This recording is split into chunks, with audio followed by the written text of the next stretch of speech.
कहानी की शुरुआत में हम एक बड़े से महल के अंदर एक प्रिंस को देखते हैं जिसे अपनी दौलत और खूबसूरती पर काफी घमंड था और वो हमेशा दूसरे लोगों को नीच नजरों से देखा करता था। यह प्रिंस इतना ज्यादा बिगड़ा हुआ था कि वो अपने महल के अंदर सिर्फ खूबसूरत लड़कियों को अंदर आने की इजाजत देता था। और एक रात जब प्रिंस पार्टी के दौरान महल के अंदर खूबसूरत लड़कियों के साथ डांस कर रहा होता है, तभी बाहर तेज तूफान आ जाता है। अब उस तूफान में होने वाली बारिश से बचने के लिए एक गरीब बूढ़ी औरत इस महल के अंदर आ जाती है और वो बूढ़ी औरत शहजादे को एक गुलाब का फूल देती है। लेकिन प्रिंस उस बूढ़ी औरत के बदसूरत चेहरे को देखते हुए उस गुलाब के फूल को जमीन पर गिरा देता है और उस गरीब बूढ़ी औरत के चेहरे का मजाक उड़ाते हुए हंसने लगता है। वो बूढ़ी औरत प्रिंस को काफी समझाने लगती है कि खूबसूरती कभी भी इंसान के चेहरे पर नहीं बल्कि उसके दिल में होती है। लेकिन प्रिंस उसकी बातों पर ध्यान नहीं देता और लोगों के सामने उस बूढ़ी औरत को बुरा भला कहने लगता है। यह देखकर वो बूढ़ी औरत समझ जाती है कि प्रिंस के दिल में रहम नाम की कोई चीज नहीं है। इसलिए वो बूढ़ी औरत अचानक अपना रूप बदल लेती है और एक खूबसूरत लेडी में बदल जाती है। दरअसल वो बूढ़ी औरत एक जादूगरनी थी जो एक बूढ़ी औरत का रूप लेकर प्रिंस के पास आई ताकि वह प्रिंस के दिल के बारे में जान सके। और वो समझ गई कि प्रिंस के दिल में गरीब लोगों के लिए प्यार बिल्कुल भी नहीं है। अब जाकर प्रिंस की अक्ल ठिकाने आ जाती है और वो घुटनों पर आकर उस जादूगरनी से कहता है कि मुझे माफ कर दो। लेकिन अब जादूगरनी प्रिंस को कहाँ माफ करने वाली थी, क्योंकि कुछ देर पहले जब जादूगरनी ने प्रिंस से रिक्वेस्ट की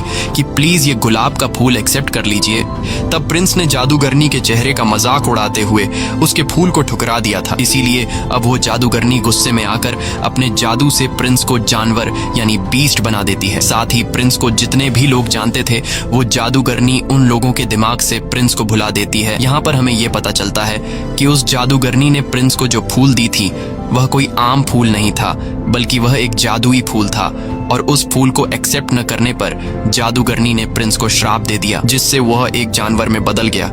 और यह श्राप तभी खत्म होगा जब प्रिंस को उस फूल की आखिरी पंखुड़ी गिरने से पहले किसी से प्यार हो जाए और वह भी प्रिंस से प्यार करे। लेकिन उस फूल के आखिरी पंखुड़ी गिरने से पहले अगर किसी ने प्रिंस से प्यार नहीं किया तो प्रिंस हमेशा के लिए इसी रूप में रह जाएगा और वह दोबारा कभी इंसान नहीं बन पाएगा। अब काफी साल गुजर जाते हैं लेकिन उस महल में कोई भी अपना कदम नहीं रखता क्योंकि उस जादूगरनी ने लोगों के दिमाग से प्रिंस और महल को भुला दिया था। अब यहाँ सीन शिफ्ट होता है उस महल के पास वाले गांव पर जहाँ हम एक लड़की को देखते हैं जिसका नाम बेल है। बेल को किताबें पढ़ना काफी पसंद है और आज भी वह एक नया किताब खरीदने के लिए जा रही है। बेल के फादर एक डिजाइनर हैं और वह अपनी बेटी बेल से काफी ज्यादा प्यार करता है। इसी गांव में गैस्टोन नाम का लड़का भी रहता है। गैस्टोन बेल को काफी पसंद करता है और वह बेल से शादी करना चाहता है। लेकिन बेल ऐसा बिल्कुल भी नहीं चाहती थी क्योंकि गैस्टोन एक धोखेबाज इंसान था और वह अक्सर गैस्टोन को इग्नोर कर देती। लेकिन गैस्टोन भी बेल का पीछा नहीं छोड़ता और वह किसी भी हाल में बेल से शादी करना चाहता है। एक दिन बेल का फादर किसी काम से जंगल के रास्ते शहर जा रहा होता है। जंगल के बीच में पहुंचने के बाद वह रास्ता भटक जाता है। तब सामने उसे एक दूसरा रास्ता दिखाई देता है। बेल का फादर सोचता है कि यह रास्ता शायद शॉर्टकट हो, इसलिए वह इस रास्ते पर चल पड़ता है। कुछ दूर आगे जाने के बाद तभी उसे जंगल से कुछ अजीब सी आवाजें सुनाई देने लगती हैं। बेल के पिता जब पीछे मुड़कर देखते हैं तो उसे पता चलता है कि जंगल के कुछ खतरनाक भेड़िए उसके पीछे पड़ गए हैं। यह देखते हुए बेल के फादर अपनी जान बचाने के लिए वहां से तेजी से घोड़ा गाड़ी को भगाने लगते हैं और भागते भागते वह एक महल के बाहर पहुंच जाता है। यह महल कोई और नहीं बल्कि वही महल है जिसे हमने कहानी की शुरुआत में देखा था। बेल का फादर इतने बड़े महल को देखकर हैरान रह जाता है और जब वो महल के अंदर आता है तो वो देखता है कि इस महल के अंदर कोई भी नहीं रहता। लेकिन हैरान करने वाली बात यह थी कि महल के अंदर कोई भी न रहते हुए महल के अंदर गरमाइश के लिए आग जल रही होती है। ये देखकर बेल के पिता को कुछ अजीब लगता है लेकिन फिर वो इस पर ज्यादा ध्यान नहीं देता और तभी उसकी नजर खाने के टेबल पर पड़ती है जहाँ खाना ऐसे सजाया गया था कि जैसे कोई शहजादा उसे खाने आने वाला हो। अब बेल के पिता को बहुत ज्यादा भूख लगी थी इसलिए वो बिना कुछ सोचे समझे खाने के टेबल पर बैठ जाता है और बड़े ही मजे से खाना खाने लगता है। लेकिन उसे पता नहीं था कि कुछ देर बाद उसके साथ कुछ ऐसा होने वाला है जिससे उसका होश उड़ने वाला था। और जब बेल का पिता मजे से खाना खा रहा होता है तभी अचानक टेबल पर रखा कप बेल के पिता के करीब आता है और हैरान करने वाली बात यह थी कि वह बेल के पिता से बातें करने लगता है। ये देखकर बेल के पिता बहुत ज्यादा घबरा जाते हैं और वहां से भागने लगते हैं। अब यहाँ पर सवाल यह उठता है कि वह कप आखिर कैसे बोल रहा था। दरअसल यहाँ पर जितनी भी चीजें पड़ी हुई थी वो पहले कभी इंसान हुआ करते थे, लेकिन जादूगरनी के श्राप की वजह से ये सभी के सभी चीजों में बदल गए। वही हम बेल के पिता को देखते हैं जो महल से बाहर आ गया होता है और तभी वो गार्डन में कई सारे सफेद गुलाब के फूल देख लेता है। बेल के फादर सोचते हैं कि मेरी बेटी ने फूल मंगवाया था, इसीलिए वो वहाँ से चुपचाप एक फूल को तोड़ लेते हैं और जैसे ही बेल के पिता फूल तोड़ते हैं तभी वहाँ पर बीस्ट आ जाता है। बीस्ट बेल के पिता पर काफी गुस्सा होता है क्योंकि बेल के पिता ने उसके गार्डन से गुलाब चुराने की कोशिश की, इसलिए बीस्ट गुलाब का फूल चुराने के जुर्म में बेल के पिता को कैद कर लेता है। लेकिन बेल के फादर का घोड़ा वहाँ से भाग जाता है और वह घोड़ा भागते भागते सीधा अपने घर आता है। बेल जब देखती है कि घोड़ा सिर्फ अकेला ही आया है और उसके फादर तो नहीं आए, ये देखकर वो फौरन समझ जाती है कि उसके फादर किसी मुसीबत में फंसे हुए हैं। इसीलिए बेल अपने फादर को ढूंढने के लिए उस घोड़े पर बैठ जाती है, जिसके बाद वह घोड़ा बेल को जंगल के रास्ते ले जाते हुए उसी महल में ले आता है जहाँ बेल के पिता कैद में है। बेल जब महल के अंदर जाती है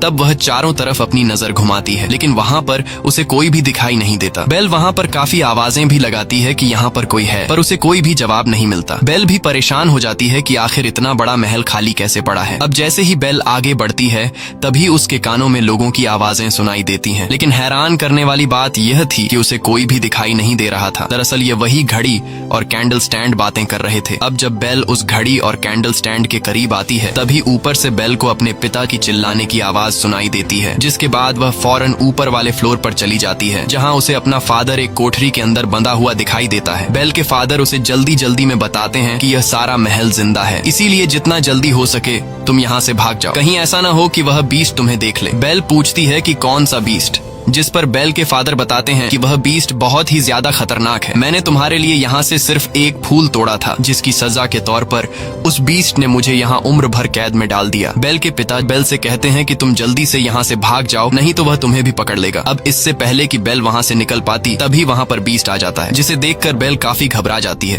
क्योंकि वह बीस्ट बहुत ही ज्यादा डरावना लग रहा था। लेकिन बेल अपने डर पर काबू रखते हुए बीस्ट को ऐसा दिखाती है कि जैसे वह बीस्ट से बिल्कुल भी नहीं डर रही। बेल कहती है कि मैं अपने फादर से मिलना चाहती हूँ, लेकिन बीस्ट बेल को अपने फादर से मिलने से मना कर देता है। तब बेल बीस्ट से कहती है कि तुम कितने जालिम इंसान हो जो एक गुलाब का फूल तोड़ने की वजह से तुमने मेरे फादर को उम्र भर की कैद की सजा सुना दी। मेरे फादर ने सिर्फ एक फूल ही तो तोड़ा है और ऐसा करने के लिए मैंने ही उनसे कहा था, इसलिए तुम्हें मुझे कैद करना चाहिए। लेकिन बीस्ट बेल की बात मानने से इनकार कर देता है और कहता है कि मैं तुम्हें तुम्हारे फादर से मिलने के लिए कुछ देर तक दरवाजा खोल रहा हूँ, इसलिए तुम्हें अपने फादर से आखिरी बार जो भी कहना है कह दो, क्योंकि अगर यह दरवाजा एक बार खुल गया और बंद हो गया तो दोबारा कभी भी नहीं खुलेगा। यह कहते ही बीस्ट सेल का दरवाजा खोल देता है। बेल जल्दी से अंदर जाकर अपने फादर को गले लगाती है और बड़ी ही चालाकी से अपने फादर को बाहर धक्का दे देती है, जिसके बाद वो खुद उस सेल का दरवाजा अपने पीछे बंद कर देती है। अब बीस्ट ने जैसे कहा था कि एक बार अगर यह दरवाजा खुल गया और फिर बंद हो गया तो दोबारा कभी नहीं खुलेगा, इसलिए अब वो बीस्ट बेल के फादर को अंदर नहीं डाल सकता था। बेल के फादर कहते हैं कि तुमने ऐसा क्यों किया? तब बेल अपने फादर से कहती है कि तुम्हारा बाहर रहना ज्यादा जरूरी है। इसके बाद बेल का फादर वहाँ से जाने लगता है और अपनी बेटी से कहता है कि मैं जल्दी ही तुम्हें छुड़ाने के लिए मदद लेकर आऊंगा। और अब बेल यहाँ पर कैद हो जाती है। लेकिन जैसे ही बीस्ट वहाँ से जाता है तभी एक घड़ी और एक कैंडल दोनों बेल के पास आते हैं। दरअसल यह कभी इंसान हुआ करते थे, लेकिन जादूगरनी के श्राप की वजह से अब यह दोनों घड़ी और कैंडल में चेंज हो चुके थे। अच्छी बात यह थी कि यह इंसान के जैसा ही सब कुछ कर सकते हैं, जैसे चलना, बोलना, हंसना या फिर इंसान की तरह कोई भी काम करना। वो घड़ी और कैंडल स्टैंड दरवाजा खोलकर अंदर आ जाते हैं और बेल से बातें करने लगते हैं। ये सब देखकर बेल घबरा जाती है और बेल को कुछ समझ नहीं आ रहा होता कि यह सब क्या हो रहा है। यहाँ कैंडल स्टैंड बेल से कहता है कि घबराओ मत और हमारे पीछे आओ। बेल अब किसी तरह हिम्मत जुटाकर उनके पीछे जाती है और वो दोनों बेल को एक लग्जूरियस रूम के अंदर ले आते हैं और बेल से कहते हैं कि तुम यहाँ रह सकती हो। लेकिन जब इस बात की खबर बीस्ट को लगती है तब उसे काफी गुस्सा आता है, इसीलिए वह घड़ी और कैंडल स्टैंड को काफी डांटने लगता है। लेकिन वो दोनों कहते हैं कि शायद यही लड़की है जो हमें उस श्राप से आजाद करवाएगी। इसलिए वो कैंडल स्टैंड और घड़ी बीस्ट से कहते हैं कि तुम्हें उस लड़की के करीब जाकर उसे इम्प्रेस करना चाहिए। वो बीस्ट से कहते हैं कि जाओ और इस लड़की से बातें करो, उसे खाने के लिए इन्वाइट करो और उसे अपने प्यार के जाल में फंसा लो। ये सब सुनकर बीस्ट गुस्सा हो जाता है और कहता है कि क्या तुम दोनों पागल हो चुके हो? मैं इतना गिर चुका हूँ कि अब मैं एक चोर की बेटी को खाने के लिए इनवाइट करूं और उसके साथ बैठकर खाना खाऊंगा। बीस्ट कहता है कि ऐसा कभी भी नहीं हो सकता, लेकिन जब सारे लोग उसे कहते हैं कि तुम्हें इस लड़की को खाने पर इनवाइट करना होगा, तब वह मान जाता है, क्योंकि इस महल के अंदर जितने भी लोग कैंडल, चेयर, घड़ी और चीजें बने हैं, उसका जिम्मेदार सिर्फ और सिर्फ बीस्ट है। क्योंकि अगर वह उस दिन उस बूढ़ी औरत से वह फूल खुशी खुशी ले लेता तो आज इन लोगों की हालत इस तरह नहीं होती। अब यहाँ बीस्ट बेल के रूम का दरवाजा खटखटाकर उससे कहता है कि तुम मेरे साथ खाना खाओगी, लेकिन इसे तुम कोई रिक्वेस्ट मत समझना। ये सुनकर बेल उससे कहती है कि क्या तुम पागल हो? तुमने पहले मेरे फादर को बंदी बनाया, फिर मुझे कैद कर लिया और अब मेरे साथ खाना खाने के लिए पूछ रहे? ऐसा कभी नहीं हो सकता। ये सुनकर बीस्ट गुस्से से दरवाजे पर जोर जोर से पीट कर बोलने लगता है कि चाहे जो भी हो जाए तुम मेरे साथ खाना खाकर ही रहोगी। लेकिन बेल कहती है कि मैं भूखी ही क्यों न मर जाऊं, पर मैं तुम्हारे साथ खाना कभी नहीं खाऊंगी। यह सुनकर बीस्ट का गुस्से से बुरा हाल हो जाता है और कहता है कि ठीक है, तुम्हारी यह ख्वाहिश भी पूरी होगी, अब मैं तुम्हें भूखा ही मारूंगा। वह कहता है कि इसे कोई भी खाना मत दो और इसे भूख से मरने दो। यह कहकर बीस्ट वहाँ से चला जाता है। अब यहाँ घड़ी, कैंडल और बाकी चीजें काफी उदास हो जाते हैं, क्योंकि उनका श्राप से आजाद होने का मौका जाया हो चुका था। यहाँ पर हम देखते हैं कि बीस्ट उसी गुलाब के फूल के पास जाता है जिसकी आखिरी पंखुड़ी गिरने के बाद महल के अंदर मौजूद सभी लोग मर जाएंगे। यहाँ बीस्ट देखता है कि इस फूल की बहुत सारी पंखुड़ियां टूटकर नीचे गिर गई हैं। ये देखकर बीस्ट बहुत ज्यादा उदास हो जाता है, क्योंकि इस फूल से पहले ही कई सारी पंखुड़ियां गिर चुकी होती हैं और अब बस कुछ ही पंखुड़ियां रह गई होती हैं। ये वही जादूगरनी का दिया हुआ मैजिकल फूल होता है जिसकी आखिरी पंखुड़ी गिरने से पहले अगर किसी लड़की को बीस्ट से प्यार नहीं हुआ तो बीस्ट के साथ साथ वो श्रापित लोग जो इस वक्त गाड़ी, टेबल, अलमारी और कैंडल स्टैंड में बदले हैं, यह लोग हमेशा के लिए मिट जाएंगे। वहीं दूसरी तरफ हम देखते हैं कि बेल का फादर वापस अपने गांव आ चुका है। वो सभी लोगों से कहने लगते हैं कि मेरी बेटी की जान खतरे में है। जंगल के पास एक महल है जहां पर एक बीस्ट रहता है और उसी बीस्ट ने मेरी बेटी को कैद करके रखा है। ये सब सुनकर वहां पर मौजूद सभी लोग बेल के पिता पर हंसने लगते हैं और उसकी बात पर कोई भी यकीन नहीं करता। लेकिन गैस्टन, जो कि बेल से शादी करना चाहता था, इसीलिए वो बेल के फादर को इम्प्रेस करने के लिए कहता है कि मैं तुम्हारी बातों पर यकीन करता हूँ, मैं तुम्हारे साथ जाऊंगा तुम्हारी बेटी को बचाने के लिए। जिसके बाद गैस्टन और उसका एक साथी बेल के फादर के साथ जंगल के रास्ते से होते हुए बेल के पास जाने लगते हैं। अब रात के अंधेरे में बेल का फादर जिस रास्ते से महल तक पहुंचा था, वो रास्ता अब बेल का फादर भूल चुका होता है और उसे वो रास्ता नहीं मिल रहा होता। ये देखकर गैस्टन को काफी गुस्सा आता है और वो बेल के फादर से कहता है कि तुम्हारा दिमाग खराब हो गया है, यहाँ कोई भी बीस्ट नहीं रहता, तुमने फिजूल में मेरा टाइम जाया किया। साथ ही साथ गैस्टन बेल के फादर से यह भी कह देता है कि मैं तुम्हारी बेटी से प्यार करता हूँ और मैं तुम्हारी बेटी से शादी करना चाहता हूँ। लेकिन बेल के फादर उससे कहते हैं कि मेरे जिंदा रहते हुए ऐसा कभी नहीं हो सकता। इस बात पर गैस्टन को काफी गुस्सा आता है और वो बेल के फादर को पंच मारकर नीचे गिरा देता है। इसके बाद वो बेल के पिता को एक पेड़ के साथ बांध देता है और उसे वहीं मरने के लिए छोड़कर वहां से चला जाता है ताकि भेड़िए इसे मार दें, क्योंकि यह भेड़ियों का इलाका था। लेकिन ऐसा कुछ नहीं होता और अगली सुबह हम देखते हैं कि बेल के पिता के पास एक लेडी आती है जिसका नाम अगता था। अगता को गांव से निकाल दिया गया था। यहाँ अगता जब बेल के फादर को बंधा हुआ पाती है तब वो बेल के फादर को छुड़ाकर उसकी जान बचा लेती है। वहीं दूसरी तरफ हम महल में बेल को देखते हैं जिसके पास चाय का कप मिलने आता है और बेल से कहता है कि बीस्ट कोई बुरा इंसान नहीं है, बल्कि वो दिल का बहुत ही अच्छा है। इसके बाद वो सभी चीजें बेल को अपने साथ एक दूसरे रूम में ले जाते हैं जहाँ वो बेल को खाना खिलाते हैं। यहाँ बीस्ट आकर जब ये सारी चीजें देखता है तो वो चुपचाप वहाँ से चला जाता है। अब जब बेल वापस अपने रूम में सोने के लिए आती है तब उसे पास में ही एक दूसरा रूम दिखाई देता है, जिसे देखकर बेल बिना कुछ सोचे समझे उस रूम के अंदर चली जाती है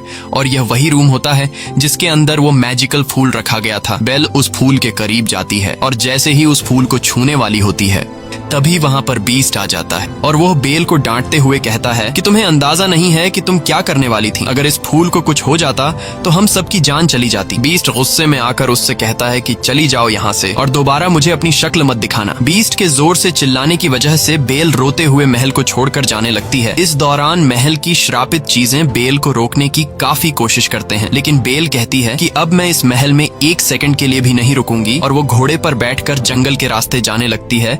बेल को जाता देखकर महल के अंदर मौजूद श्रापित चीजें काफी मायूस हो जाती हैं, क्योंकि बेल इन्हें छोड़कर चली गई और ये श्रापित चीजें समझ जाते हैं कि अब हम हमेशा के लिए इसी हालत में रहेंगे। यहाँ बेल जैसे ही जंगल में कुछ दूर आगे आती है तभी वहां कुछ भेड़िए उसे घेर लेते हैं।